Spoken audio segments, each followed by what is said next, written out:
The photograph he never saw there is a photograph that Robert Kardashian Sr. never saw. He died on the 30th of September 2003 of esophageal cancer, 4 years before the photograph existed.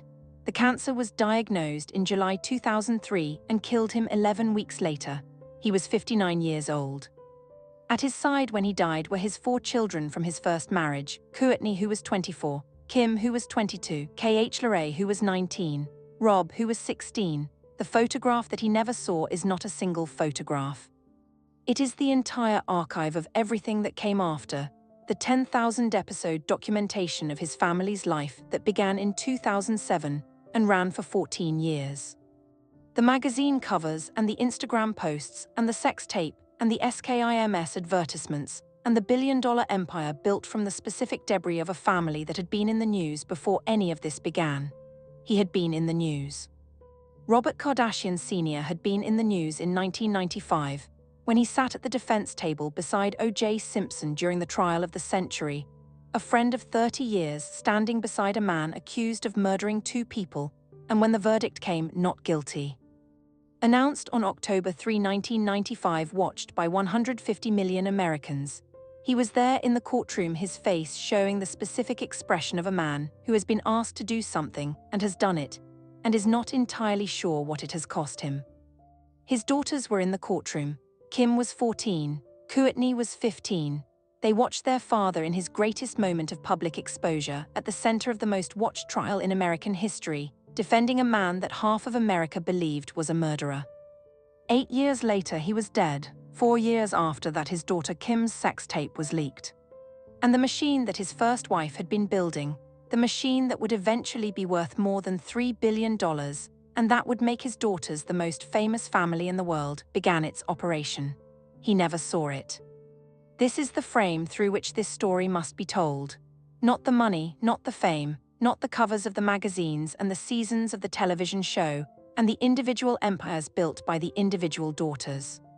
But the question that cannot be answered, that he cannot answer, what would he have thought? This is not a simple question. Robert Kardashian Sr. was not a simple man. He defended O.J. Simpson and spent the years after the acquittal suggesting, in the careful language of a lawyer who understood what careful language was for, that he had had doubts about his friend's innocence. He loved his children and divorced their mother and remarried twice and continued to be present in his children's lives through all of it. He was a man of deep religious conviction, Armenian Apostolic Christian, a faith he practiced with genuine seriousness, and he was also a man who had navigated the world of Los Angeles wealth and celebrity with the competence of someone who understood how that world worked. What would he have thought? The question echoes through everything that follows. It is the question that the empire, which has no mechanism for asking it, will never answer. The name before the camera, Los Angeles, 1944–1994. Robert George Kardashian was born on the 22nd of February 1944. In Los Angeles to Armenian-American parents whose family had come to California from the Armenian community through the specific route of immigration that marked so many Armenian-American families. The survival of the genocide of 1915, the displacement. The reconstitution of community in the American West, where the climate and the agriculture offered something resembling the conditions of the Armenian plateau.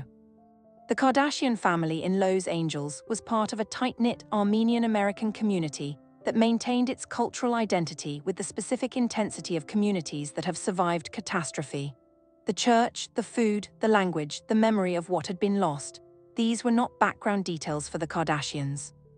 They were the substance of an identity that Robert Kardashian Sr. would carry throughout his life, and that he tried, with varying success, to transmit to his children. He attended the University of Southern California, where he studied business. He attended the University of San Diego School of Law. He built a music distribution business, radio and records, which became a significant trade publication in the music industry. He built a legal career. He built a social life that put him at the center of Los Angeles' Armenian-American community and at the periphery of its entertainment community, where his friendship with O.J. Simpson, forged on the tennis courts of the exclusive clubs where both men were members, connected him to a world that was glamorous and that would eventually be devastating. He married Chris Horton in 1978. She was 22, he was 33. They had 4 children across 6 years. Courtney, born April 18, 1979, Kim, born October 21, 1980, K.H. Larray, born June 27, 1984, and Rob, born March 17, 1987. The marriage, by every account of people who were close to the family during those years, was not a happy one. Not catastrophically unhappy, not violent, not defined by public drama. Unhappy in the specific, grinding way of 2 people whose ambitions and temperaments are not compatible, and whose awareness of the incompatibility has been accumulating for long enough to become irresolvable. Kris Kardashian was ambitious. This is not a criticism, it is an accurate description of a quality that she possessed from early in her life, and that she has never hidden or apologized for. She wanted more than the domestic life of a Los Angeles businessman's wife. She wanted visibility, recognition, the specific quality of being known that the city she lived in treated as the highest available form of success. Robert Kardashian Sr. was not opposed to success. He had built successful things. But his model of success was different from hers, more private, more shaped by the Armenian-American community values that put family and faith and the maintenance of dignity above the performance of wealth. They divorced in 1991. Kris married Bruce Jenner, the 1976 Olympic decathlon gold medalist, who would much later transition and become Caitlyn Jenner within a month of the divorce. Robert Kardashian Sr. remarried twice, neither time happily. The 4 children navigated the divorce in the way that children of divorce navigate it, individually at the level of their individual temperaments and ages, with varying degrees of visible damage and invisible damage. Courtney was 11, Kim was 10, K.H. Larray was 7, Rob was 4. They were children of a broken home in a city that runs on the management of appearance, raised by a mother who understood the management of appearance with instinctive precision, and a father who did not believe that the management of appearance was the purpose of a life. The distance between those 2 positions would eventually become the distance between 2 entirely different versions of what a family is for. The trial, Los Angeles, 1994–1995. On the night of June 12, 1994, Nicole Brown Simpson and Ron Goldman were murdered outside Nicole's condominium on Bundy Drive in Brentwood. Nicole was the ex-wife of O.J. Simpson. O.J. Simpson was arrested on June 17, following a 90-minute low-speed chase on the Los Angeles freeway system that was broadcast live by every television network in America and watched by an estimated 95 million people. Robert Kardashian Sr. had been friends with O.J. Simpson since the early 1970s. He was with Simpson on the night of June 17 when the chase happened. He had been with him throughout the days between the murders and the arrest, as the situation became what it became. And he was photographed in these days in the specific way that people are photographed when history has decided to frame them, unavoidably permanently in association with whatever the camera was recording. He agreed to be part of the defense. He reactivated his California bar license, which had lapsed, to do so. He was present throughout the trial, at the defense table, a figure of considerable public visibility in a proceeding that generated more public visibility than perhaps any American legal proceeding of the 20th century. He read Simpson's statement to the cameras on the morning before the Bronco chase. Standing at the podium with the document in front of him, and his face composed in the way of a man doing something he has decided must be done, and who is doing it as well as it can be done, the statement said Simpson was not guilty. It also said, in language that those who knew Robert Kardashian Sr. well have said he found difficult to read, things about Simpson's love for Nicole and for his children and for his life. The verdict was not guilty. Robert Kardashian Sr. stood in the courtroom. His face in the photographs from that moment shows something that the cameras could not name and that he never named publicly, something between relief and disturbance, something that was not simple. He gave interviews in the years after the trial that suggested, without stating, that he had arrived at doubts, that the friend of 30 years had been defended with the full resources of Robert Kardashian Sr.'s loyalty and professional ability, and that in the years after the verdict, the loyalty had been tested by things he had seen and heard and known that he could not discuss publicly because of his professional obligations, but whose weight was visible in the careful way he spoke about it. His daughters were watching all of this. They were 15, 14, 11, and 8 years old during the year of the trial. They watched their father at the center of the most famous criminal proceeding in America, defending a man their mother had known, socially a man who was accused of murdering his ex-wife. A man who was acquitted and who was then found liable for the murders in the civil trial that followed, and who spent subsequent years in various forms of legal difficulty before being imprisoned in 2008 on unrelated charges. They watched their father manage all of this with the composure of a man who had decided to manage it. They watched him carry a weight that the public accounting of the trial never fully captured. They watched him do what was asked of him and absorb the cost of doing it. And then he was diagnosed with cancer. And then he was dead. And then they were on their own. Kris and the Machine, 2003-2007. Kris Jenner, as she was by then, having married Bruce Jenner in 1991 and become stepmother to his children Bert, Brandon, Brody and Casey, and mother of 2 more daughters, Kendall and Kylie, born in 1995 and 1997 respectively, was 47 years old when Robert Kardashian Sr. died. She has described the period after his death, in the accounts she has given across the years, with a complexity that resists simplification. Whatever the failures of their marriage, she had known him since she was 22, had been connected to him through their children's entire lives. And his death was real, and its effects on those children were real, and she managed the management of those effects with the competence she brought to everything. She also continued building what she had been building. The management company she had been operating informally since at least the late 1990s, managing the social profiles and the commercial opportunities and the brand relationships of the family she had assembled around herself, was becoming more formal, more deliberate, more systematically oriented toward the conclusion she had been moving toward since at least 2001, when the television industry began producing the format that would eventually house her family, the celebrity reality show. The opportunity presented itself in 2007 through a circumstance that those who tell the story charitably describe as a crisis, and those who tell it less charitably describe as a strategy. Kim Kardashian had filmed a sex tape with her then-boyfriend, rapper Ray J, in 2003. In 2007, the tape was leaked. The specific mechanism of the leak is disputed, and the disputation has never been resolved. And within weeks it had been seen by millions of people, and Kim's name was known by millions of people who had not previously known it. Kris negotiated the distribution deal. This is documented fact. She negotiated the terms under which the tape was commercially distributed by Vivid Entertainment, and the terms included a payment to Kim of approximately $5 million. She did this as Kim's mother and as Kim's manager, roles she had been performing simultaneously since at least 2004, and the performance of these 2 roles simultaneously in this context is something she has addressed publicly, with the acknowledgement that the combination was complicated and the assertion that the ultimate decision was Kim's. Kim has said the same, that she made the decision, that she owns it. That she does not present herself as a victim of the tape's release because the alternative, the self-presentation as victim, would require a relinquishing of agency that she is not prepared to make. These accounts are consistent with each other.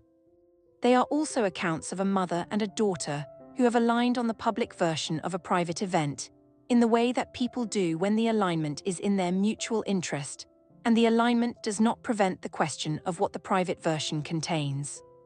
The television show launched in October 2007. Keeping Up with the Kardashians ran on E! Network for 20 seasons across 14 years. Its premiere audience was approximately 1 million viewers. By its peak years, it was reaching 8 to 10 million viewers per episode. Its total viewership across 14 years is not calculable. Robert Kardashian Sr. had been dead for 4 years when it began. He never watched it. His children were on it from the beginning. Kim, the center that cannot hold.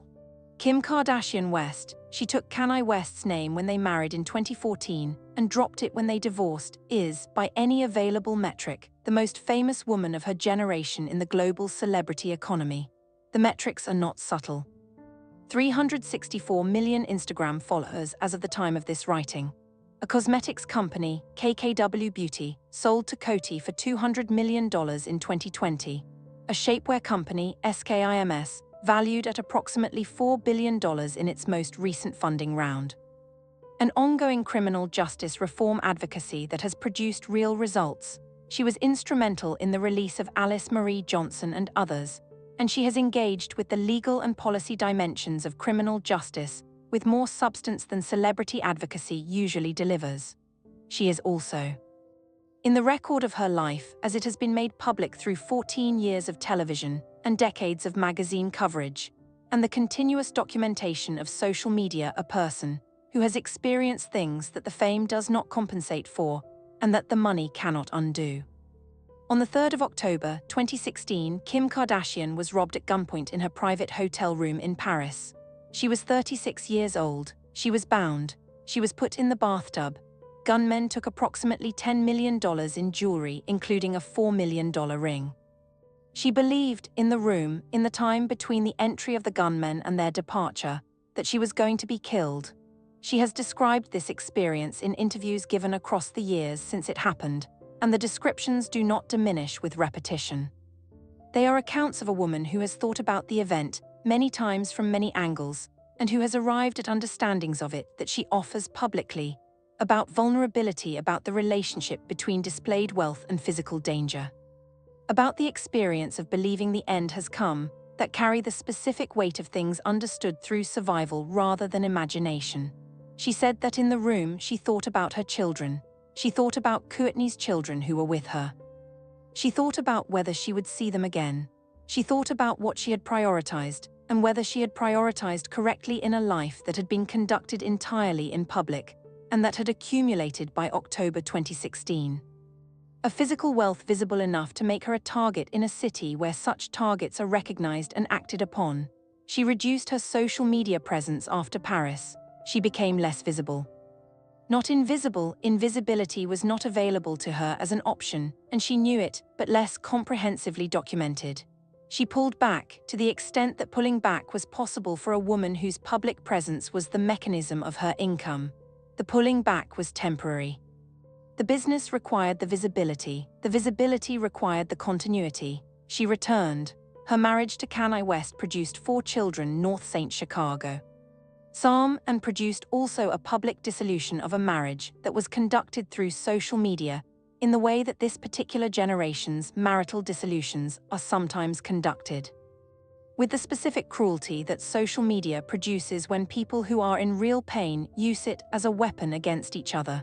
Kanye West's mental health crisis, publicly documented, publicly managed, publicly weaponized on social media in the period before and during the divorce, was experienced by Kim Kardashian as a mother watching the father of her children behave in ways that were dangerous and frightening, and as a public person whose private crisis was simultaneously a public event. She managed this with a competence that was visible and a vulnerability that was also visible, and the combination, the competence and the vulnerability, the management and the breaking through, is the closest the camera has ever come to capturing what is actually there. K.H. Larray, the one who got it worst in public. K.H. Larray Kardashian's story within the family narrative is the story of the sister who was most exposed and who survived the exposure with the most visible cost. She was the sister whose paternity was publicly questioned.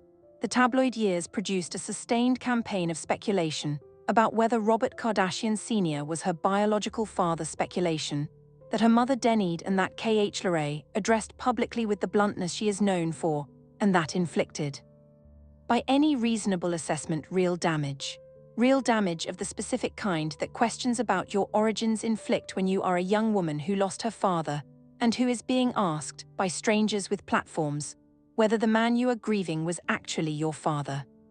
She married Lamar Odom, the basketball player, in 2009 after 30 days of dating, in a ceremony that the television show covered. The marriage was, by every external account, genuinely felt on both sides. She loved him with the specific intensity of a woman for whom love has always been complicated by the question of whether the person offering it is offering it to her, or to her name, or to her family's money. She believed with Odom that the love was real. He struggled with substance abuse across the years of the marriage. The struggle was documented, partially, in ways that the coverage of the family made inevitable, not because she disclosed it, but because the life they were living was visible enough that the gaps in the documentation were themselves documentary. She stayed. She worked to help him. She was photographed at his bedside when he was hospitalized following an overdose in October 2015, putting divorce proceedings on hold to be present for what might have been his death. He did not die. They eventually divorced. The public understanding of the marriage, that she had done everything she could, and that the substance abuse had been the defining obstacle, is supported by the available evidence. Then Tristan Thompson. She was in a relationship with the basketball player when she was pregnant with their daughter, True, born April 12, 2018. The tabloid photographs came out days before the birth, Thompson with other women. The photographs were published, the public watched. She was in the hospital, about to give birth, and the world was watching to see how she would respond. And the watching was its own cruelty, the specific cruelty of public life that makes private suffering a content event. She gave birth. She continued the relationship, in the way that people sometimes continue relationships in circumstances that the external observer finds difficult to understand, because the internal experience of the relationship contains elements that the external observation cannot access. She ended it. It resumed. It ended again, with subsequent revelations of a child he had fathered with another woman during their resumed relationship, the announcement of which, timed, in ways that suggested coordination, arrived alongside the premiere of the family's new streaming show. The timeline of the humiliations is the thing that separates KH-Loray's story from the others.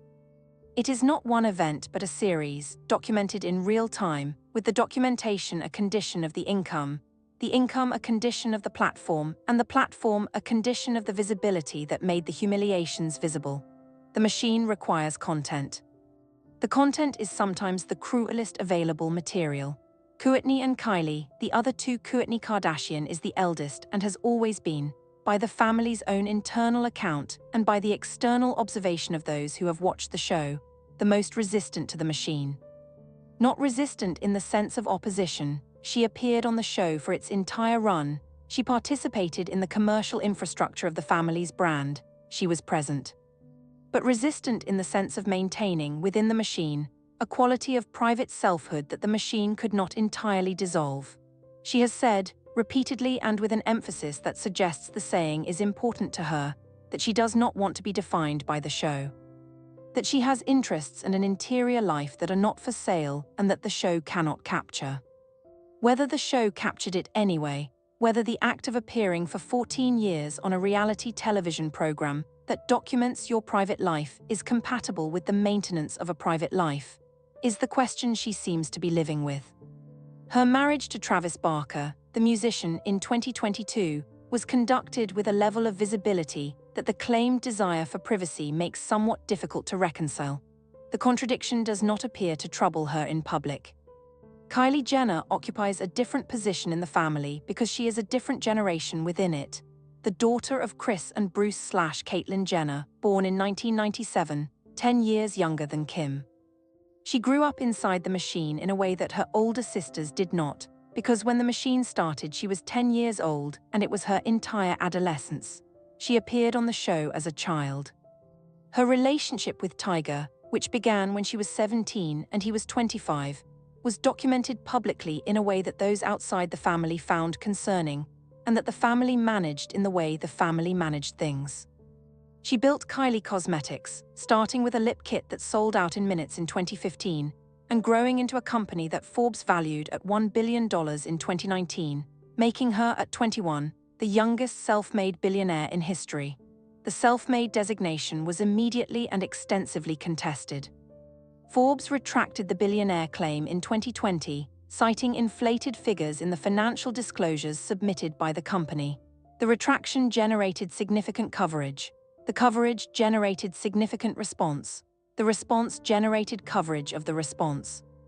The Kylie Jenner story, viewed from a distance, is the story of what the machine produces when it operates from the beginning on a human being rather than arriving when the human being is already formed. The older sisters, Kourtney, Kim, KH-Loray, had childhoods that were not documented and adolescences that were mostly not documented and early adulthoods that were only beginning to be documented when the show started. They had selves formed outside the camera before the camera arrived. Kylie's self formed inside the camera.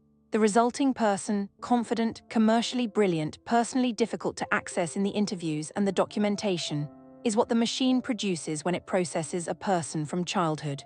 Kris, the architect. Kris Jenner has described herself publicly and without apology as a momager. The portmanteau is hers. It acknowledges what would otherwise require a more uncomfortable framing, that she has been, simultaneously, the mother and the commercial manager of her children, and that the two roles have not always been separable, and that she does not believe the combination has been harmful. She is, by any objective assessment, one of the most effective personal managers in the history of the entertainment industry. The family's combined wealth exceeds $3 billion.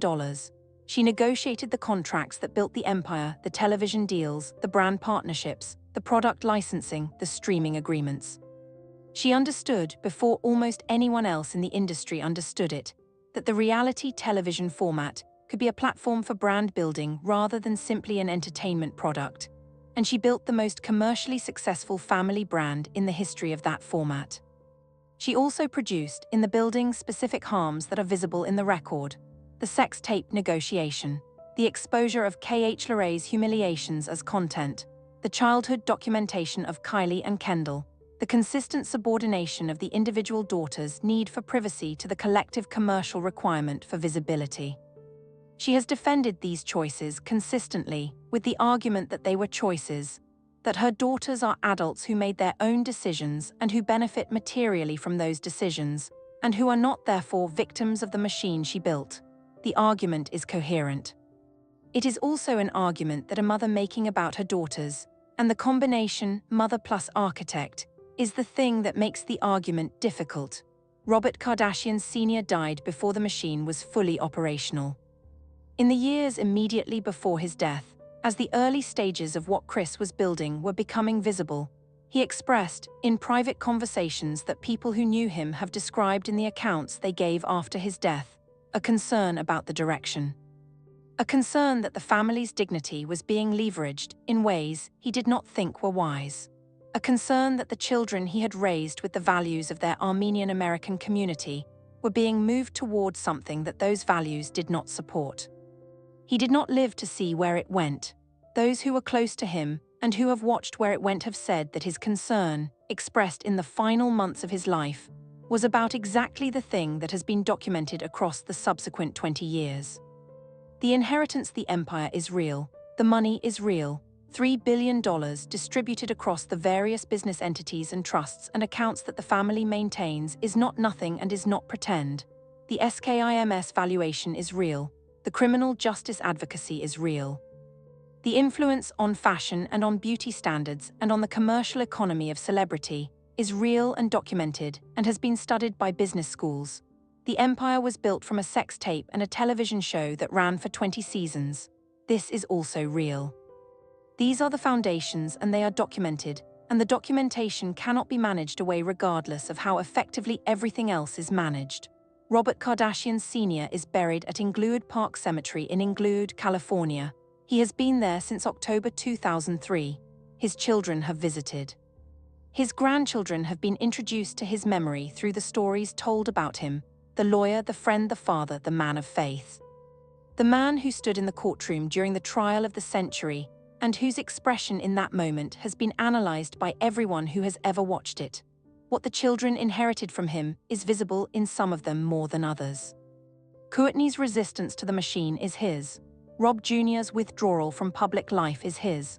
The specific quality of religious seriousness that surfaces, occasionally, in interviews with Kim, who has spoken about her faith with a sincerity that those who know her consider genuine, is his. What they did not inherit from him, or inherited in insufficient quantity, is the framework that would have allowed them to understand what was being built around them. The framework of values that says the management of appearance is not the purpose of a life. The Armenian-American community values that put faith and family and dignity above visibility. The understanding, which he had arrived at partly through the O.J. Simpson experience, that being known is not the same as being respected, and that being respected is not the same as being loved. He had arrived at this understanding through significant personal cost. He had stood in the courtroom and done what was asked of him and paid what it cost him, and spent the years after the verdict living with what he knew and could not say. He had learned from that experience something that the empire his family built in his absence has not entirely learned. The empire runs on visibility. Visibility requires content. Content requires the continuous documentation of lives that deserve, at minimum, the occasional private moment. The documentation is the product. The people being documented are simultaneously the producers and the product. He understood this distinction. He died before it became his children's biography. The price, the title of this script, is inherited fame and the price of everything. The price is not abstract. The price is Kim Kardashian in a hotel room in Paris, bound, believing she is about to die, her $10 million jewelry in the bags of the men who have her at gunpoint. The price is Kardashian Kardashian, in a hospital in labor, finding out that the father of the child she is about to deliver has been photographed with other women, and the finding out is public, and the public is watching to see how she will absorb it. The price is Kylie Jenner, whose entire adolescence was televised, trying to determine at 21, at 25 now, where the camera ends and she begins. The price is Kendall, the supermodel, who has spoken about her anxiety with a candor that suggests the anxiety is severe, and that the machine she grew up inside contributed to it. The price is Rob Jr., who has largely withdrawn from public life, whose struggles with his mental and physical health were documented on the show during the period when he was least equipped to be documented, and who has chosen the silence that his sisters cannot fully choose.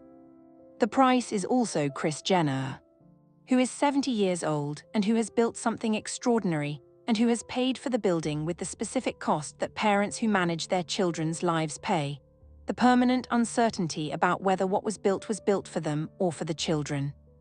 Whether the love and the commerce were separable, whether the architect of the machine was also its beneficiary in ways that prevented her from seeing it clearly. Robert Kardashian Sr. paid a different price. He paid the price of the trial, of the friendship, of the years after when he knew what he knew, and carried it with the dignity his faith required of him. He paid the price of 2 failed marriages after the divorce from Kris. He paid the price of 11 weeks of cancer, from diagnosis to death, watching his children grow into people who were beginning, even then, to move toward the machine. He died, the machine started, the empire was built, $3 billion, 20 seasons. Paris, October 3, 2016. Kardashian, April 12, 2018, in the hospital. Kylie's Forbes cover, the sex tape that started it, the man in the courtroom with the ambiguous expression. What would Robert Kardashian Sr. have thought? He would have recognized the price. He had paid his own version of it. He would have known, as people know things when they have lived long enough to see patterns, that the thing being built would cost more than it appeared to cost, and that the apparent cost was already very high. He would have wished for his children what he had not always been able to give them: the framework, the values, the understanding that the management of appearance is not the purpose of a life, and that the fame and the money, which are real and which he would have wanted for them in the way that fathers want resources for their children, are not the same as the thing that makes a life worth living. He would have sat with them and told them this, the way he sat with them in the years before the cancer, and some of them would have heard it, and some of them would have been in the next room taking a call. He is not here to tell them. The machine does not tell them either. It cannot. Telling them would interrupt the production. The production continues. If you enjoyed this video, please like and subscribe so you never miss out on more fascinating stories.